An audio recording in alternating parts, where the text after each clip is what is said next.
Off in the woods is where you'll find me, stalking campers that are hiking. This is my land, I control this place. Machete through their melon, it'll come out their taint. If you see me coming, it's too fucking late. I'll disappear, then reappear behind you, steal your soul and dump the husk in the lake. Back to the trail to find the next kill. I'm a backwoods, fucking the mask, and I'm fucking mentally ill. A generic slasher, wearing a mask. A generic slasher, holding an axe or a chainsaw, some kind of blade. It's all the fucking same. A generic slasher. The movie's fucking lame, Bitch.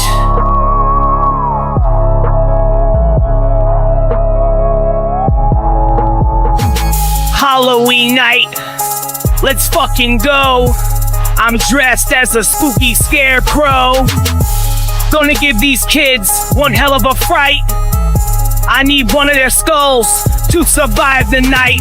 Remove the skin and meat, knock out a couple of teeth. I put a candle in the mouth. Now young Jill's on my porch, keeping the evil spirits out. A generic slasher, wearing a mask. A generic slasher, holding an axe or a chainsaw, some kind of blade. It's all the fucking same. A generic slasher. The movie's fucking lame, Bitch. I was raised with so much hate, grew up to kill and rape. I'll cut off your pretty face and wear it while I masturbate. Your breasts look fucking great, I'm about to eat them, they're on my plate. It all started with a date, I'm the monster that sealed your fate. It ain't up for debate, I know your ass looked as good as it tastes. Body parts all over the place, I howl at the moon and ejaculate. That's right, bitch. Fuck your generic slasher bullshit. No matter how promising a synopsis, the movie ends up fucking sucking dick. So fuck you and that shit. There's no on-screen kills, no nudity, no nothing. Just more of the fucking same. Fuck off with the $20 backyard movie, generic slasher shit. Generic slasher movies are fucking lame.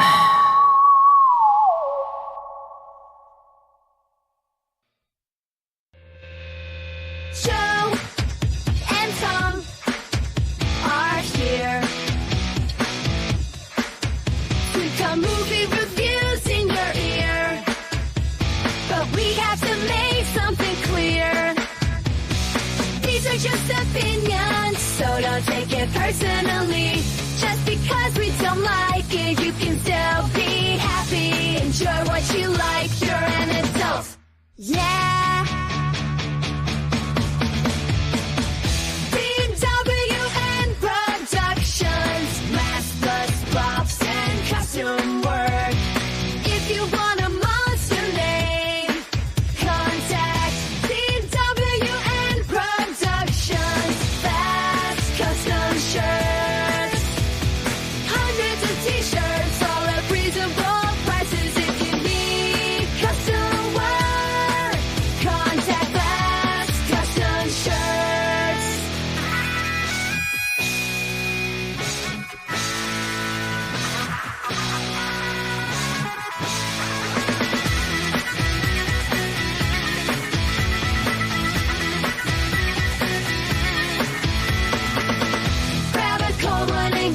For the show, it's intended for mature audiences because we kid and joke.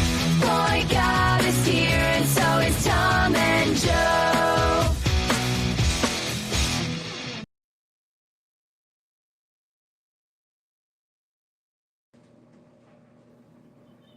Hello, everybody, and welcome to what is sure to be an excellent episode worth everybody's time. I couldn't be more happy that you are all here to join us. Joe, how in the motherfuck are you? Hey Tom, uh, shit. I don't know. I'm all right, I guess. Let's see. What did I do this week? I did taxes.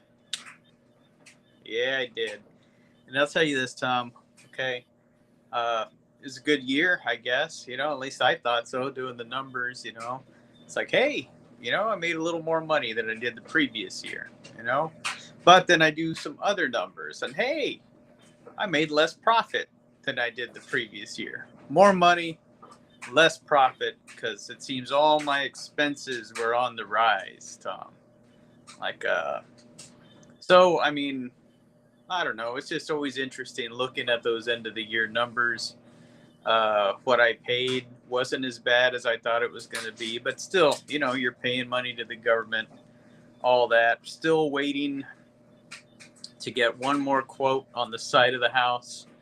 I'd called like 5 different people to come and look at it. 3 of them showed up. The other ones I just decided, they decided, well, fuck this dude. Just something on my voice or something when they talked to me on the phone. So this guy ain't got no money. Fuck him. But yeah, that's it. Now I'm just starting to, well, shit, what do I got to do this year? Oh, got to start working on those fright mirror shirts. That's right. Got to start doing this. Got to start doing that. And yeah, that's been the week, Tom. That's been the week.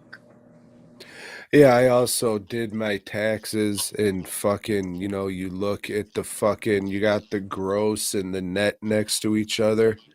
And it's like fucking embarrassing. I'm just like, how am I even getting by and able to fucking do anything? Like, again, that just hit me like, what the fuck? What the fuck am I doing? Yeah. It's crazy. Like, I bust my fucking ass every goddamn day. And it's just like, this is after deductibles and shit. This is what I have, huh? Yeah, so it's like you and I had the same types of feelings this week. Yeah, it was odd. It was odd. I thought, hey, I did pretty good. No, you didn't. You fuck. You did. Yeah, it's like you look at it, it's like, oh yeah, the gross is better than last year. Sweet. Mm-hmm. Yeah, but when you subtract all the deductions, you're fucking way below poverty level, dog. Yeah, I looked at some of this shit. Like some of the shit, like just some of the basics that I use. Like I use the Adobe Suite. And somewhere in the middle of the year they doubled the cost on that shit, and I think it just went through again today, and I think it's even a little bit higher. So I got to look at that. But it's like, what do you fucking do?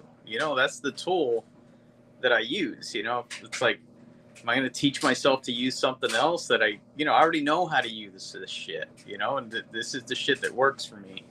And yeah, they were smart. Let's put everybody on a subscription service. No, you're not going to buy the fucking software and just have it with you forever. We don't get money off of that. Fuck y'all. Y'all paying me monthly now.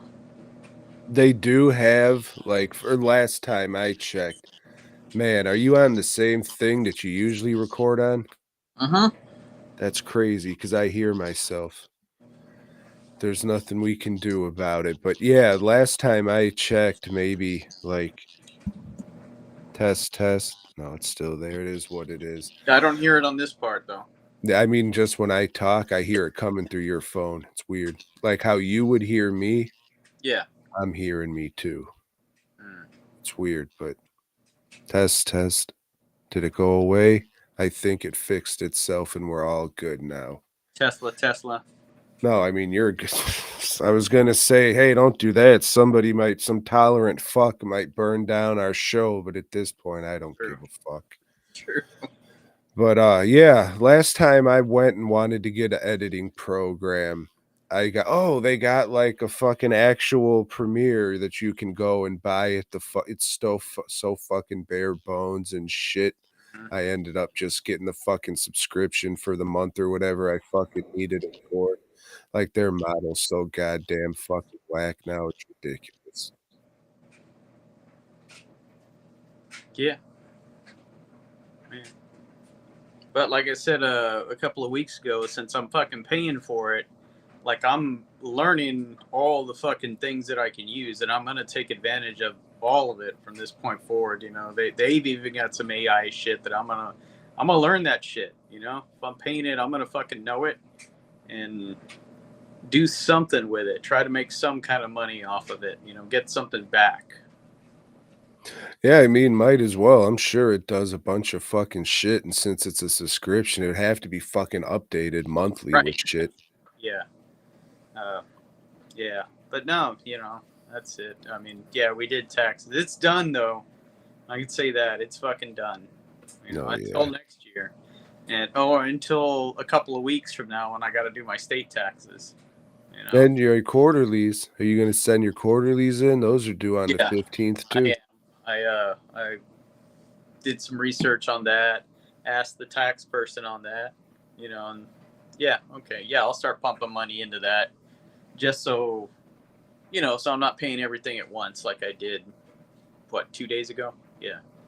And I don't wanna fucking keep pimping these motherfuckers, but look into TurboTax for next year, because when it's all said and done, they print you out the 4 fucking, quarterly things that you send away. So Mhm. you already have those things with the fucking amount and the date that you should fucking get it there by. So, I mean, I could fucking help you with it if I was able to do the shit, and I'm dumb as fuck. Like, I'll be able to fucking help you with it, and it'll probably save you some money, so All right. maybe look into it because you got, like, 11 months. Yeah. Well, I wasn't gonna go through a service or anything. They told me the lady that did our shit said, no, this is definitely something you can do on your own. And just look up a couple of videos. It's pretty straightforward. Uh, so And that. I could help you, dude. All right. Cool. It's just my sister even fucking said, "Oh, yeah, you guys should file together." I just didn't wanna fuck her shit up with my bullshit. Yeah.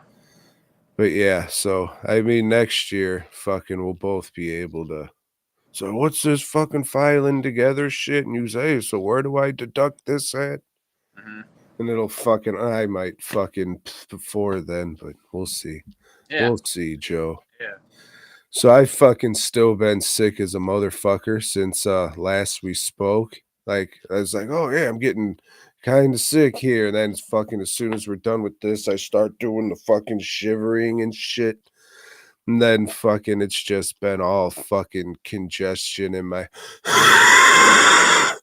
all that fucking shit. So I got fucking COVID or RSVP, whatever the fuck that other shit is.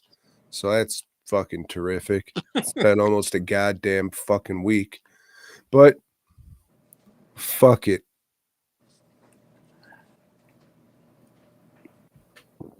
But yeah, I'm just fucking it's everything just I was in a fucking like good mood, like, hey, everything's all right for like a fucking day and a half. Then it got even more fucking miserable and shit. I'm just so tired of all this goddamn shit.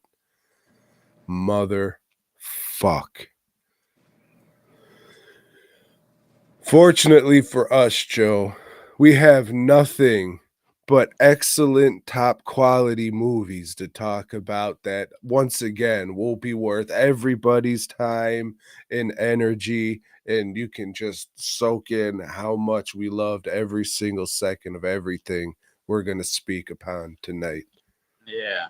Yeah. We sure are. If you hear a noise in the background, that's the dryer going, and usually I'll stop, but I can't do that this time. Don't get stuck in it. Hey, but let me tell you something that I watched, Tom. Have you uh, ever been to a listening party? Yes. Yeah. Well, You hear like you're in a hotel room and you think you hear some fucking, so you get one of those glasses they have on the counter yes. and you put it up and then you call up your buddies and you say, "Hey, bring your glasses and meet me in my room. People are fucking." Then But then all you and you your drop your buddies are glass, and then you get stuck, picking it up because you get under that desk, they have there in in the hotel room, and you've already invited your buddies, and they walk in, and it's asses up, and that's not good. Not good. Because everybody's got a boner from listening to these people have relations in each other. One thing leads to another, they say. Damn. Yeah.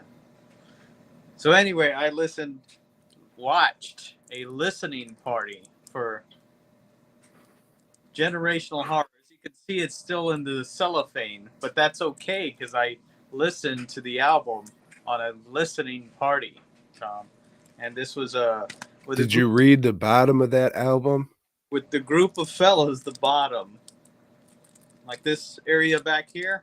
At the very bottom, yeah. No, I didn't. I don't have Oh, a you might want to read that bottom, Joe. Okay, I will. But it's kind of dark and I can't see shit right now. But yeah, so this was on the Hordecast Live, which is a podcast. I mean, you heard of this? I have. Yeah. Okay, so they had the premiere of this album here, Tom, and they played the songs, and then they had commentary afterwards, kind of like live liner notes. They asked. Well, they didn't ask the robots questions, but they asked the man behind the robots, kind of Oz, so to speak. The man behind the curtain. They asked him questions about it. Thinking about it now, definitely should have brought up Cloud or something or Gemini and asked it questions. Yeah, that would have been all right.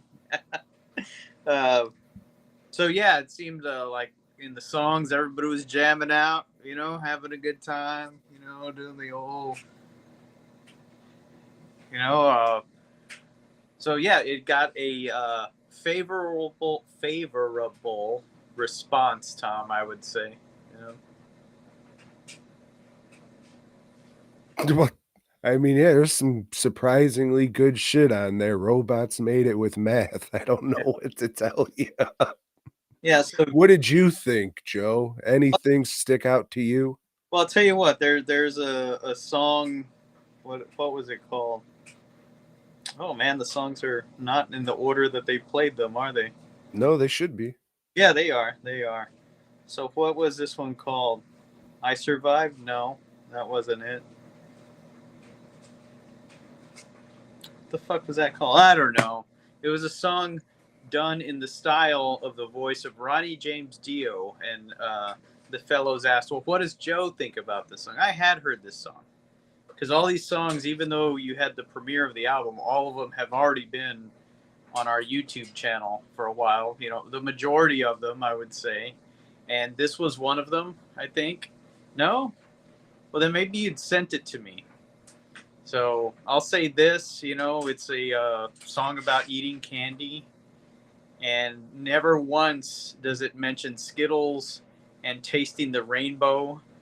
So that was a big mishap or big misstep, I guess. Missed opportunity. Especially. Well, it's called Fifth Avenue Blues, not Tasty Fruits. Yeah, well, if you're using that voice, you got to hearken to the rainbow. You got to look out for something.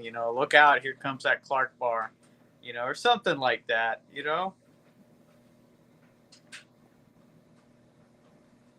Ride the zebra gum, that is, although I don't know how much sugar there is in that gum because it loses its flavor on the bedpost overnight. But yeah, there's some good stuff. Most of them I'd already heard, Tom, because they've been on the web or on the page for quite a while. BOYGOB, like Max Jackson, we'd heard that one before. Glowing Green has been on there. And Skeet Sock, I know that one, you put that on there a couple of months back. Maybe that was one of your earlier ones. It's a different version.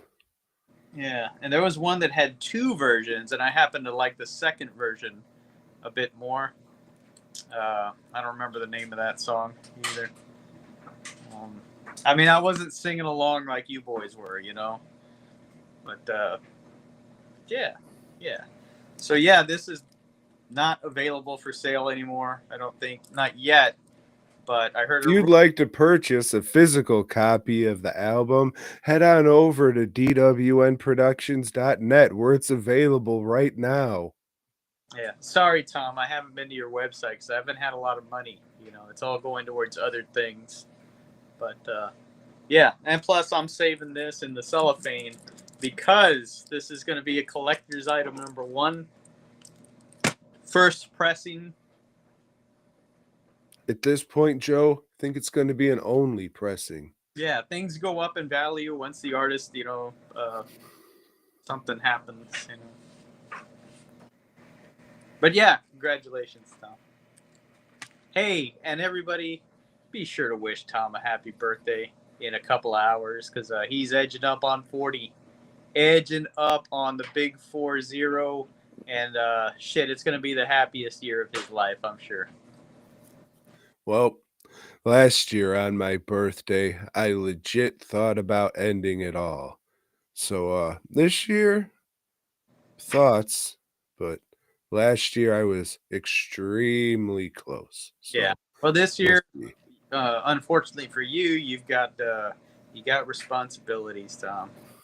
You got shits you got to tend to, and if you bail out on that, others will feel that repercussion. So hold on at least another year. We'll see. We'll see there, Joe. Hey, but what'd you watch? It's a good question. Joe, I watched a documentary that's just sweeping the globe.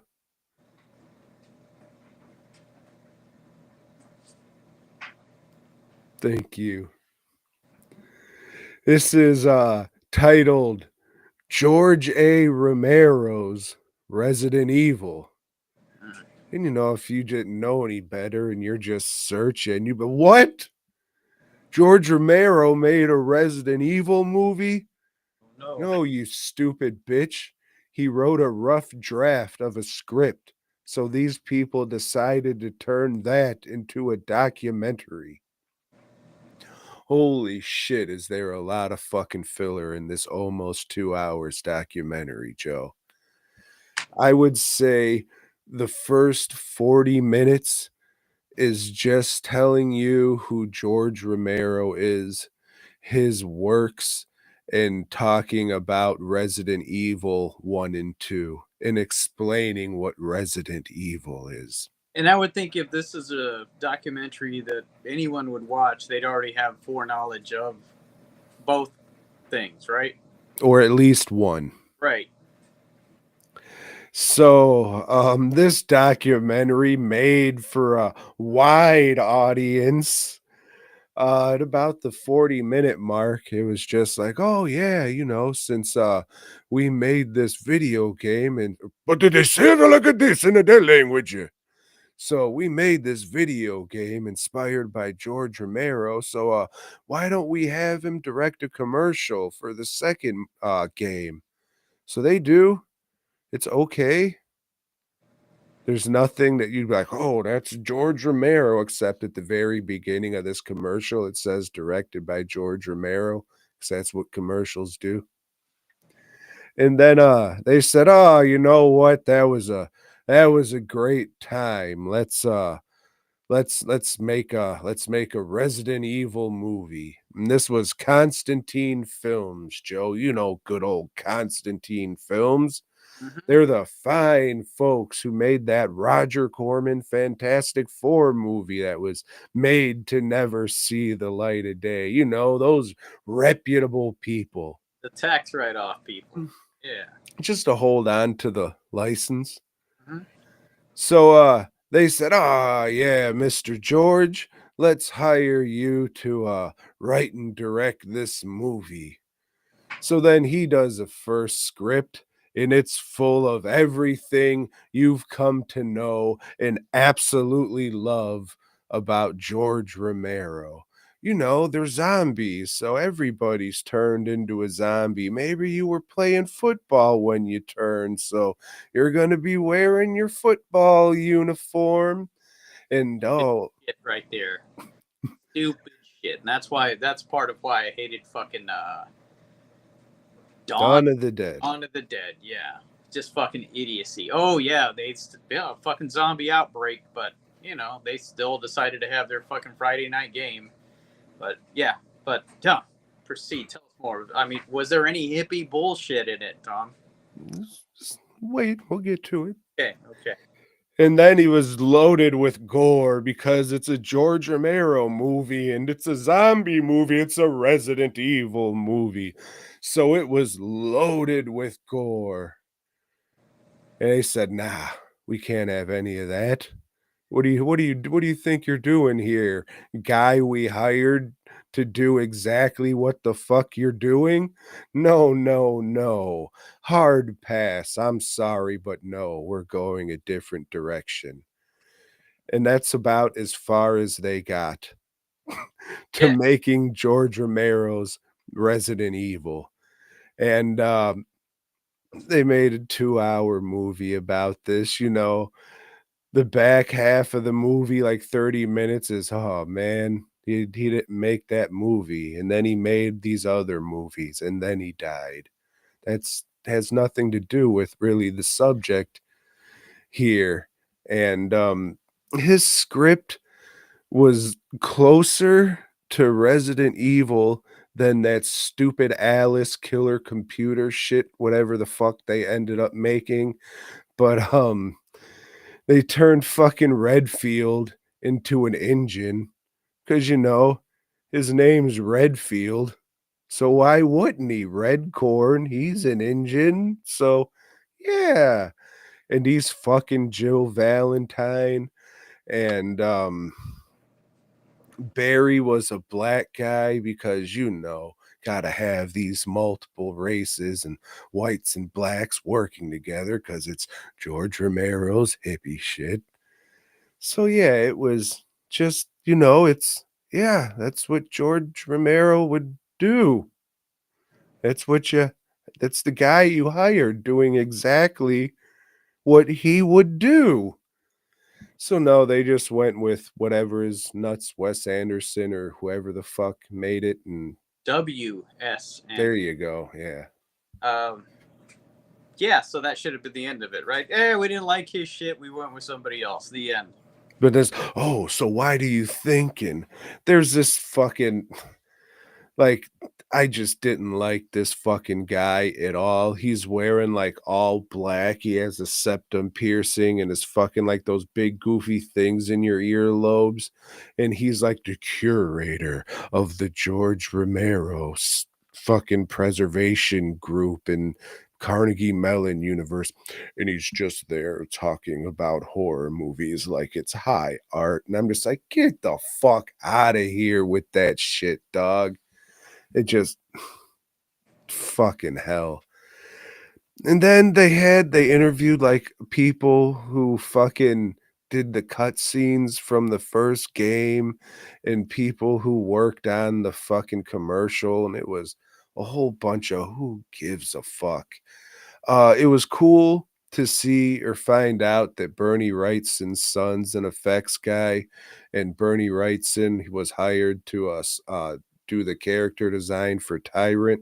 So then his son fucking sculpted it and fucking painted it and shit. And that was cool to see that. It was cool just to know Screaming Mad George did the effects for the commercial. But it was a very fucking bloated documentary. And unless you're like a hardcore George Romero fan, I can't see anybody saying, oh, this was fucking great and excellent. There has to be a better, shorter YouTube video out there on this subject. This was just a lot, but it was okay. Like, I like special features and that shit on, and that was like a fucking real blown out version of that. But like, yeah, it's all right if you're gonna make fucking cupcakes or something, throw it on in the background, and it's just a lot and a lot of filler and shit. They do like little cut scenes of their own Resident Evil style and shit, and I mean, well, that was cool.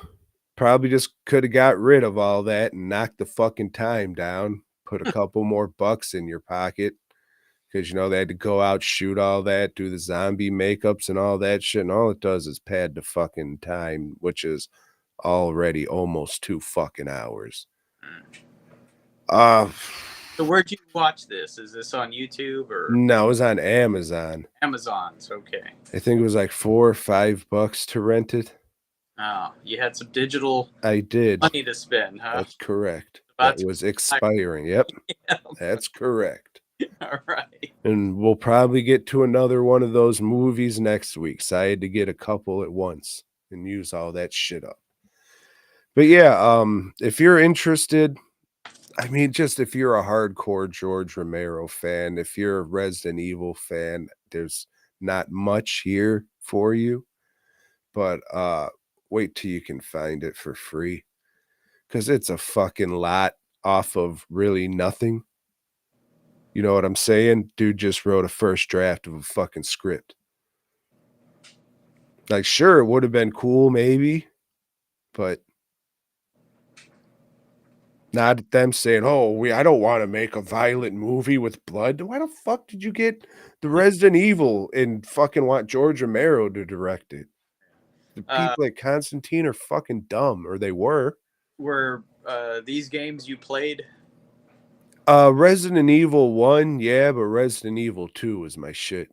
Okay, yeah. See, I never played them. I think I watched my brother play the second one. So I don't have a whole lot of familiarity. So I didn't know how much they deviated on the 7 or 8 movies that they've made so far. Like the fucking movies are horrible. And when we first started doing hey, we're gonna do film series, the only thing that I said is we will never do the Resident Evil series because it is the fucking worst, awful. It's just they're fucking garbage as fuck. Okay. Like real pieces of pig fucking shit. So I know I saw the first one in the theater, but I can't tell you a thing about it. I don't remember anything. You'll remember the fucking black guy getting cut up with the laser net, and that's it. There's going in a castle or something. I remember a mansion. Like a big window breaking. That's, yeah. And this stupid red little computer girl talking like this, yeah? Fucking piece of shit. Shit sucks. And I just want to say this, just because I've been seeing the guy fucking pop up a lot. This fucking Giancarlo Esposito guy, fuck that guy. There's just something about him I don't like. Fuck that dude. I'm adding that guy to the list of movies. If he's in it, I ain't fucking watching it. So now I got 4 names on that fucking list.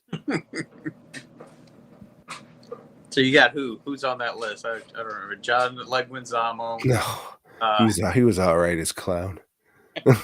What is it? You got this fucking Giancarlo guy, fucking not Christopher Lloyd, Nicolas Cage, Eric Roberts, and Jessa Flux. Okay. All right. Oh shit. Okay.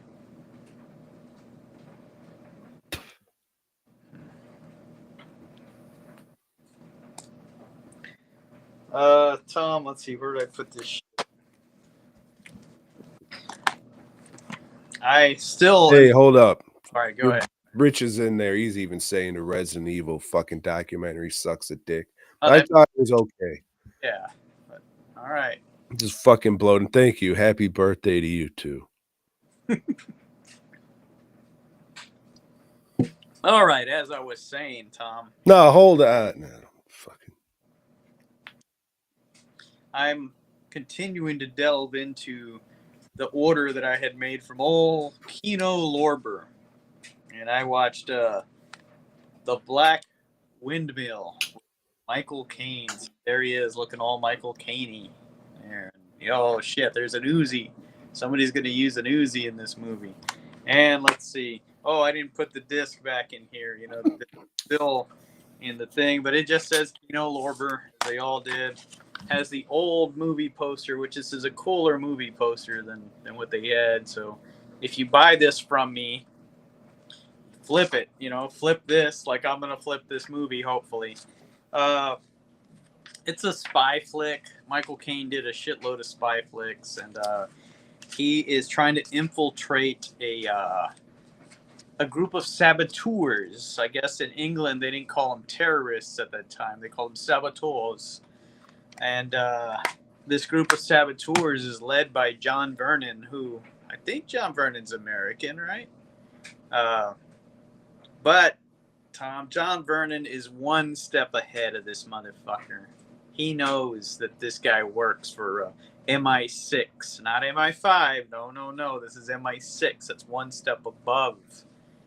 And, well, fuck. He kidnaps Michael Caine's son. You know, and Michael Caine, well, what the fuck do I... Well, I got to go report this to my my superior, and his superior is none other than Donald Pleasance, wearing a little mustache, and he just keeps tugging on his mustache. That's his nervous tick in the movie, Tom. So he's selling this part by doing that. And, well, shit. You know, John Vernon wants him to steal some diamonds that MI6 has in a vault, or he's going to kill his son off, you know. And, hey, here's some proof. And he just, like, tortures his son a little so he could hear his screams and stuff. Oh, this guy's serious. And he is. John Vernon is fucking great in this movie. He looks mean. He sounds mean. He sounds definitely like somebody you'd not want to fuck with. He definitely has the only good performance. I was going to say the best performance in this movie, but it's just kind of, he's the only good one. Like, Pleasance just seems to be hamming it up. Michael Caine is sleepwalking through the whole fucking thing, just like, you know, shows almost no emotion. And I think maybe that's what his character's supposed to be, but it, you know, that just doesn't make for a good movie. Yeah, so he starts, you know, steals the diamonds. Now he's on the run from you know, the cops and MI6 and everything. It turns into one of those adventure movies, but it's just not very exciting, man. It's is a bit disappointing with this cast. You know, Michael Caine, he's fucking great in a lot of shit. And Donald Pleasance, he's usually fun to watch, you know, and I guess he was fun in this, but he was just, you know, not, I don't know, the way he was acting didn't fit the movie. So, yeah, and there's some other birds in the movie, Tom, as they call them. You know, there's a scene that takes place on one of those double-decker buses. You know, if you're going to have a movie in merry old England, you got to have a double-decker bus in the movie. And a windmill, a black one. There is a black windmill in this, Tom, and that's where the movie culminates. That's where it arrives at its climax. Yeah, I don't know. If you're interested, I'll probably have this for maybe $5 at my table. So there's that. Have you seen it before? No, I'd never seen this one. You just bought it on the cast alone. Well, because I'd seen some of Michael Caine's other spy flicks that I thought were really, really good. You know, but this is not one of them. I guess that's why I'd never heard of it. You excited that Amazon's going to start making James Bond movies? No, I don't like James Bond. You know, Too good of a spy? I like espionage shit, but the James Bond stuff is just goofy. You know, it's stupid. You know, cracking little jokes and shit. You know, and I don't know. It's all about business, right? Yeah, fuck yeah. You know, I want to go out there and kill some Ruskies. You know, some Czechoslovakians, kill them too. You know, kill the Israel. Oh no, those are our biggest allies. Just those dirty whites. Yes. Fucking dirty whites. Well, Joe, I watched the hit motion picture 7 Cemeteries. Have you heard of it? No. All right, well, get this, Joe. Danny Trejo's on the cover, and he's advertised as being the lead in the movie, Mm-hmm. and he actually is. What? I know that happens rarely. Usually he's just slapped on there so idiots will watch it, and he's in there for like 3 minutes maybe. Yeah, it's usually an independent feature where they able to acquire his services for a day. Where he flew in that morning and flew out that evening. Yep. Or you just got him in LA or some shit. But yeah, he's actually the star of it, Joe. And this is directed by John Gulager, Clues Boy. We talked about his movies before. Do you remember those? He did. Yeah, I do. Or maybe I don't. He was a bartender in a movie that we watched. The Feast movies. East movies, yes. That's right. So this is the dude who made the Feast movies. And you can tell that it's from the dude who made the Feast movies. So this one, Danny Trejo was thrown in prison for decades for a murder he didn't commit. Oh, god damn it. And while he's in there, I forget the relation, but this dude and his wife, they own this ranch, and then a real nasty piece of work shows up, and he says, "Hey, I need to buy your land. Give me your land." "No, this is our land." "Okay, then, mijo." And he fucking stabs his pecker off to death. So this guy bleeds out, and the wife's like, "Ah, míos Dios." It's like, "We be back tomorrow for your answer." And then Danny Trejo just happens to show up. And he's like, "Oh, I'm sorry, I can't help you. I'm all old and gay now. There's nothing I can do." And then the sheriff shows up, and he's this old Peckerwood white motherfucker. And this is like right on the Texas Mexico border where all this shit's happening. So the sheriff has it in for old Danny, tells him to take a walk. So the fucking sheriff shoots him up a few times, leaves him for dead, and then get this, Joe, a bruja recovers old Danny's body. That's a witch for you whites out there. So he didn't die. She's able to heal him, but she does have the power to bring back the dead, Joe. Got the power. Fuck. She has this little Aztec dagger, and if you cut yourself with it and bleed over a grave, those fucking people will come back as undead revenants. So now it's up to fucking Not Machete and his gang of undead revenants to protect Chato's land. Oh shit! And they have 7 cemeteries on Yes. on the land. No, they go to 7 cemeteries. 7. Okay. So yeah, it's you can tell it's definitely by the dude who made the Feast movies, has the humor. It does that shit that I think they did in the second one where they first introduce a character and then they give you their stats, like freeze frames, and gives you their stats, and every time they go to a cemetery, like words pop up in the frame that says cemetery number whatever. Some of the jokes are corny, like real dad jokes, but they were in the Feast movies too.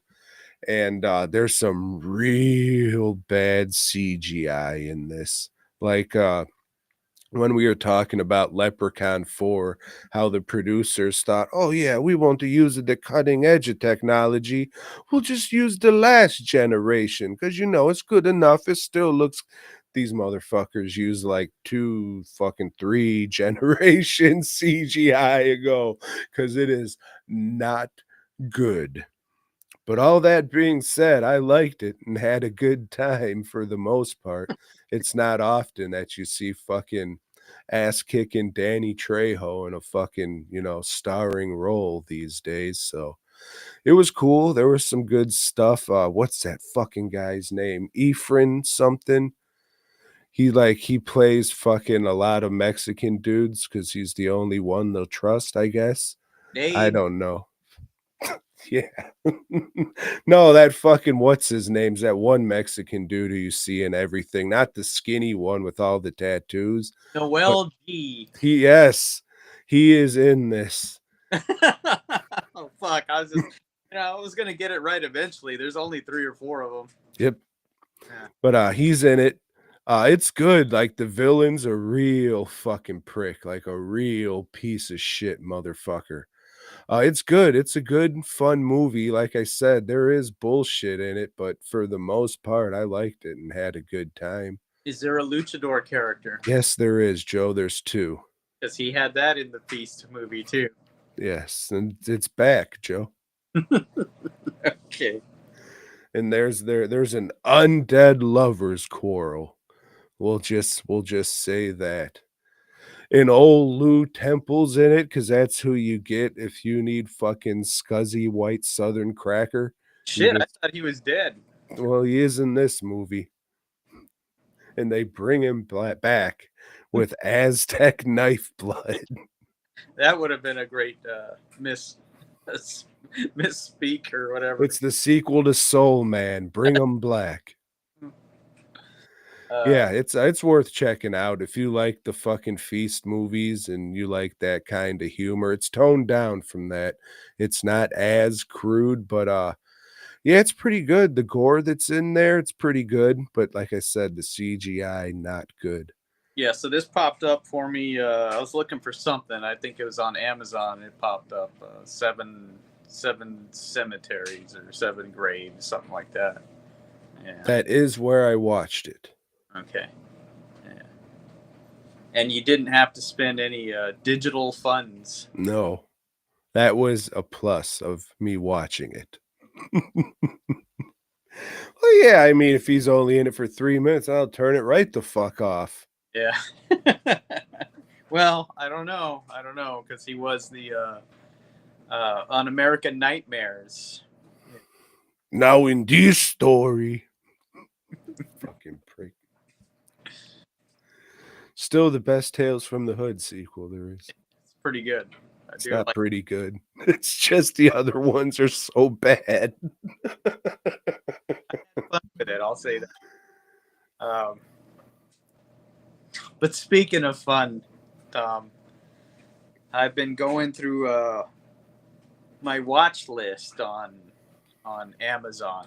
Just try to clear some of that shit up. And You watched 7 Cemeteries? that's not on my watch list, or my save list. But 2 of them that were Christmas movies. I thought, well, I'll save those for December. Okay, I was gonna say, motherfucker. I'll keep those on there. So I watched Peninsula, and this is the 3rd Train to Busan movie, which Train to Busan was a sensation, Tom. It took the horror world by storm. It reinvented zombies for a new generation. George Romero, who's that? Get out the way. Train to Busan I enjoyed a lot. I thought it was really fucking good. And then they followed that up with a prequel, an animated movie. And that was good too. That was, shit, this is badass for, a cartoon. So I'm going into the 3rd one, Tom. Peninsula. And this takes place 4 years after that zombie plague is hit. And turns out, well, shit, they just decided to, quarantine old Korea there, the whole peninsula around Korea. I don't know the geography of Korea. I don't even know what, I could point it out on a map, but I don't know the boundary, between north and south and whatever. But doesn't matter.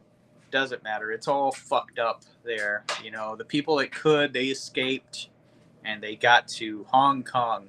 Fuck. That's a dump too. So they're there, they're living. The people in Hong Kong hate anybody from Korea because, hey, you unleashed this plague on us, Hey, well, shit, when people said that here in America during a certain time, it was looked down upon. But in Hong Kong, you can say what the fuck you want because they have freedom of speech there, Tom. Well, there's this mob boss there, but he seems to be American, and he's recruiting a team of 4. You know, one of them is a soldier, an ex-soldier that escaped, but his sister died. You know, he let down his sister and his nephew, and he's just racked with guilt. So his brother-in-law wants him to come on this mission with him. His brother-in-law is just a fucking weakling, piece of shit. But hey, you owe me. So he's gonna go on this mission. Supposedly there's this truck there that's filled with money. They can bring back the money, they can keep half of it, and they can use it to get themselves citizenship somewhere else, a nice country, like America, United States of America. But, well, shit, Tom, one thing they didn't realize when they get back to Korea is that not only do they have to contend with all them zombies, and Tom, these are no regular zombies. These zombies, they run like, I don't know, orangutans or monkeys for some reason. It's like a lot of these fucking zombie movies, modern day zombie movies, they run super fast and they run like, like they do in the Planet of the Apes. It's fucking silly as shit. I don't know where that came from or why these movies keep doing it. It's a Korean thing, maybe? No, because I've seen it in a lot of American movies too. Anyway. Can you stand up and kind of show me what they look like running? Because I haven't seen any of these movies, and I think I'm picturing the wrong thing. No, I cannot do that, Tom. I know it's your birthday, but I mean, What are they doing this? You settle these things up. No, they're not doing that. Well, I mean, what the fuck? That's what I'm just picturing them running down the street like this. No, they're galloping, like they're running like I guess not like a monkey, like a dog, like how a dog like runs and sticks its legs out, and then all of a sudden its legs are between its back legs, and so they're using all fours and like pushing off. Yes, yeah. Okay. You've never seen that in a zombie movie? I've seen it in a lot of them, but you don't watch zombie movies, Tom. You only watch documentaries about zombie movies that were never made. Yeah, well, anyway, there's still people in Korea, but these people, Tom, they've militarized themselves, and anybody they catch on the street, they'll throw them into an arena and they have to fight zombies, and that's how they get their kicks. So, his brother-in-law, of course, gets captured. He's got to save him. He meets a lady with 2 kids and a grandpa, and one of the kids can drive a car like a motherfucker.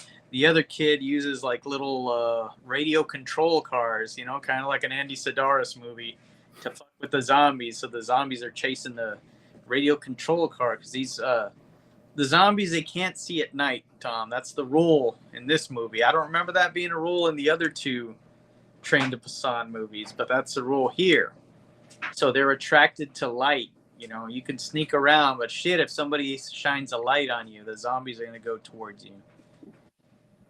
And so it's a big rush to everybody wants to find the money, and everybody wants to get to the coastline so they can meet the people to get the money too. But they're mobsters, so maybe they're going to be betrayed by mobsters. Ever think about that?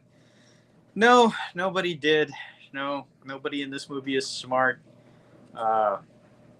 I hope they don't make another Train to Busan movie, Tom, because this one just fucking put a dour fucking mood on it all. It sucked. Watch the other 2. Leave this one alone. This is just, it's fucking, it's so much CGI. It's like watching one of the Marvel movies, one of your fucking Marvel movies, Tom, where it's just, oh, here comes a horde of aliens. Oh, fuck, let's run this truck into them. Oh, all the aliens just fucking scatter like that. That's stupid shit, man. Stupid shit. Makes me mad. I always thought it was Train to Bussin'. Oh, come.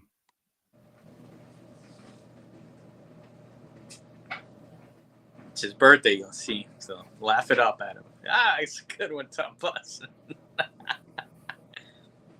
Train 2. Well, Tom, that's all I watched. Joe, I gave you an out to say we could just stop at the Warwick Davis Leprechaun movies. Mm-mm. But you said that's exactly what you said. You said, no, no. So now we're here. We are. So, I guess WWE was looking for cheap properties at the time that they can exploit the name of. It probably didn't get any cheaper than Leprechaun at this point. Which is crazy because this movie is probably the most expensive one in the series. I didn't look up budgets, but how could it not be? So, like Tom's saying, they were looking for something, to purchase to make a movie. There was no need for them to purchase anything with the movie that they made. If you want something that ties into the Warwick Davis Leprechaun movies, this is not it. There is no correlation whatsoever other than the name, which is not copyrighted. You can't copyright a word like Leprechaun, so they didn't have to spend any fucking money. Yeah, it might be trademarked. Like Leprechaun might be trademarked for the use in horror movies. Like I think they could do that. But why call it Origins except to fucking, trick people into watching it? There's no connection to anything. I remember at the time people were saying, "Oh no, that's just what they look like before they evolve." Okay. All right then, dickhead. So story-wise, this is shit. Tom says this is their most expensive movie. Well, it wasn't on the fucking script. No, no, no, no. Like in the Leprechaun franchise, I would say this is the most expensive one. All right. Yeah, because the story is as basic as it gets. It's you got some American. I guess they're supposed to be in their teens because some of them are going to go to college soon. So they're teens that are taking a gap year, between high school and college, and they decide to visit Ireland, and check out the sights. One girl who is a history major, because there's a lot of fucking money in that. Decides, hey, let's go to this village where, I don't know what she was looking for. She just wanted to see a quaint little village.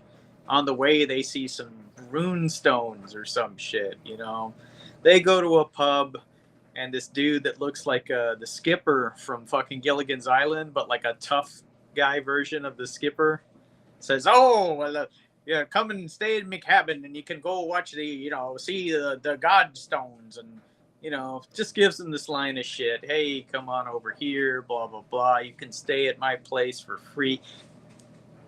I don't know how stupid 19-year-olds that are on a gap year are, but fuck, Fuck, come on. This guy's trying to rape all of y'all, right? And we know something's up because the first scene are these a couple running away from said cabin. They trip. They have a backpack that we don't know what it's full of, but when it gets tossed, it makes a familiar jingle. And then they, for some reason, leave their weapon behind, I guess, so the ending of the movie can happen. And then they are killed by something that drags them off in the tall grass. Yeah, so of course it's all a setup. They get to the cabin, blah, blah, blah. They get locked in. Turns out the townsfolk had fucked something up with the leprechaun a long time back. They found some caves with gold, and now they got to repay this gold back by sacrificing other people. No, they could give the gold back, but they don't wanna. So the leprechaun just say, all right, just, give us 2 people a year to eat or some shit and we'll be cool because fuck The movie. whatever. These 4 kids are on the run from the leprechaun, also on the run from the townspeople. I was like, oh shit, they hadn't died, immediately like they were supposed to. Oh no, they made it to the other house. And well, so they're trying to make this movie like a monster movie. We don't have Leprechaun as we've seen him in all the other movies, where he's a guy that can talk to you, that will, crack a joke or two. No, this is a monster. Yeah, this is a descent creature that fucking came up from the depths of the ocean too fast. The Descent. That's exactly what I thought when I saw this. Watching this movie, I thought Platinum Dunes, because it had that look, just like all the leather face. What, shitty, dark, and dull. Yeah. So a lot of the movie, you get a leprechaun vision. You'll see the way the leprechaun sees, and Awful, and it's just like a gold tinted stupid fuck filter that you've seen so many times before. And when you see the leprechaun, there's a stupid fuck filter over it so you can't see how stupid the fucking mask looks. Yeah, so this sucks. And the thing was, it's like Neo Geo Zach said, it stars Hornswoggle. Really? Because I don't know. I mean, you don't really see Hornswoggle. Why would he even get such like top billing or something? It's a WWF movie, and they needed to fucking put it out there somehow, so their fucking marks will watch the shit. Well, I mean, they should have doubled down on that and had Sheamus as one of the fucking villagers or something. I mean, they should have done something that wasn't this. This is awful, awful fucking entry into the Leprechaun franchise. Like, whatever fucking legacy these movies had, Vince McMahon pulled his pants down, shit right on its head. And as for a fucking monster movie, it's what the fuck ever. Yeah. It's every other monster movie you've ever seen, but a little worse. The Thing getting its head cut off, that looked okay, but I mean, it's just another head decapitation. The fucking lady that got hit in the head with an axe, it's all right, a little too CG, but it's okay. I mean, it's fucking great for this movie, but I'll fucking no, I mean, I won't watch this again. We fucking watched it where I watched it when it first came out and said how much of a piece of shit it was, and I probably said I'll never shop here again. And here we fucking are talking about this piece of shit. So if you haven't seen it, we're telling you right now, there's no reason that you should. You're really gonna get nothing out of it. It's just a waste of your time. We already wasted our times for you. I mean, the monster looks like shit, and what you do see of it, it's very dark with a blur filter over it. Like, I guess there was like, oh, this does look just like a stupid fucking mask. We better do something to the footage. It's very not good. But those fucking Kane WWF horror movies suck a fucking dick too, so I haven't seen those. not good, Joe. Probably slightly better than this, but what isn't?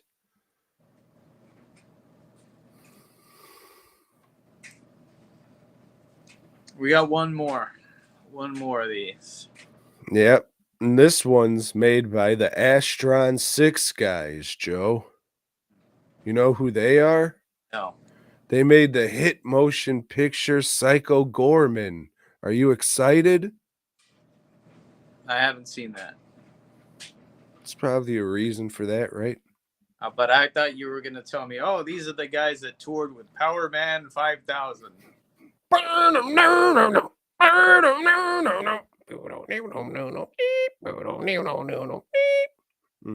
guy made a shitty movie too. Agathoria or Allegoria, whatever the fuck that stupid anthology movie was. Yeah, I think you reviewed it. It had John Anus in it. That was pretty good. He was in Mr. Show, but Fucking pricks. Let me ask you this, Joe. You like Goblin? Well, before we get to that, Tom, it was an annual, it was old Spider-Man's and Cloak and Dagger and the New Mutants. Had all of them. There's old Cloak, old Dagger. I don't know. The fucking New Mutants are in town to watch cats. And then some thugs kidnap old Sunspot and Rain. And they're being experimented on because they want to duplicate the process that turned Cloak and Dagger into the vigilantes they are. That way they can have these people work for them and kill Cloak and Dagger. Oh, well, I don't know. Cloak and Dagger show up, Spider-Man's blah, blah, blah. And this is just a prelude because Cloak and Dagger were getting their own mini-series that month, Tom. In regular Marvel team-up that month, Spider-Man's teamed up with Jack of Hearts. And I don't even remember what the fuck was going on there. I don't know. S.H.I.E.L.D. had Jack of Hearts under quarantine. He breaks out, and then he fights S.H.I.E.L.D., and Spider-Man has to stop him and whatever. But that was just a lead-in, Tom, because Jack of Hearts was getting his own limited series that month. Bill Mantlo wrote all this shit, so he was the man at that time. Then he also wrote this issue of Peter Parker, the Spectacular Spider-Man's. This one has it all, it says, it's got the trial of the Punisher. Look at that. Punisher's on trial there. And that's kind of weird because, Punisher's like, no, you should all be on trial. Everybody's committing crimes and you don't do anything. And he breaks down at the end of it and doesn't cry. But it looked to me like he was coming close to it. And I thought, fuck this dude. Just like I thought when I saw that shitty Punisher television series. It sucked. But anyway, we're not here to talk about that, Tom. We're here to talk about Amazing Spider-Man's number 145. Yep. Yeah. Old Hobgoblin, Tom. He's setting shit in motion, we see some guy messing with some chemicals, and then there's an explosion, and it's like, well, that guy's fucking in the hospital, and he comes back. Oh, wait a minute. I'm the Hobgoblin. Let me put on this suit and go and throw some pumpkins around. And Spider-Man's comes along, and, in the time, Spider-Man's trying to get information on this other guy named, I don't fucking remember, but... Donovan? Was that it? Yeah. Donovan? He's the Hobgoblins, but Spider-Man's like, no, he can't be. And Lefty Donovan. Yeah. Spider-Man's defeats him, unmasks him, and oh shit, it is that guy. Well, fuck. Okay, that's the end of this Hobgoblins. No. It really isn't. Oh my god. The Hobgoblins set all that up. Set this guy up to take the fall. Shit, we haven't seen the last old Hobby. Nope. Sure haven't. The issue was okay. That's all I can say about it. There were a couple pumpkins. Yeah. Still don't know how the mechanics of these masks work. The cover, it's just like he's holding up a dick-sucking mask, but when you put it on, it's all spooky with teeth and shit. I don't know how the mechanics of the fucking webs of Spider-Man's works. It's just, he did some stupid shit where he made a fucking, I don't know. Little cushion. A cushion because Hobgoblins threw a fucking dumpster at him. I don't know. He should have been stuck to that, right? I don't fucking know. No, you see, spiders don't get stuck to their own web. Yeah, but his fucking costume should. No, that's part of him. It's made of unstable molecules, probably. That's right. Nanotechnology. Yes. Yeah. Yep. It's pretty good. You just said it was and then went, All right then.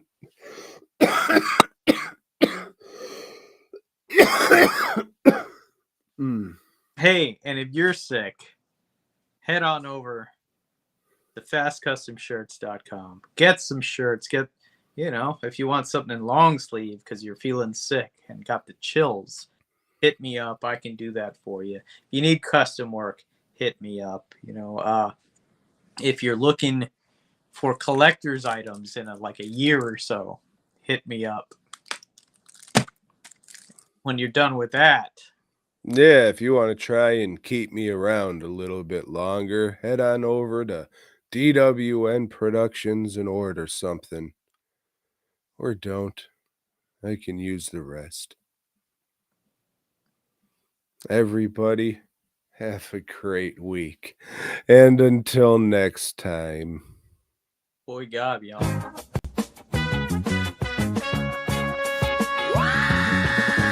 Thanks for checking out the show. We hope you dug it, baby. If so, give us a thumbs up. Subscribe and let us know down below. Support Tom and Joe by heading over to DWNProductions.net and FastCustomShirts.com. Until next time.